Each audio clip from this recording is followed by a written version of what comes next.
Figured I'd do a cold start on the Cougar because I have to move it. As you can see, there's some snow.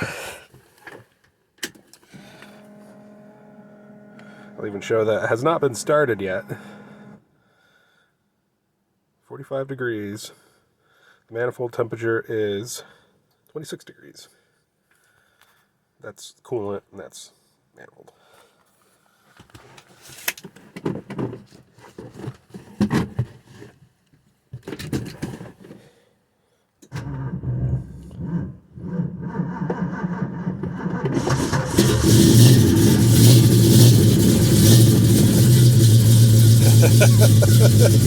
I didn't think it was going to start at first.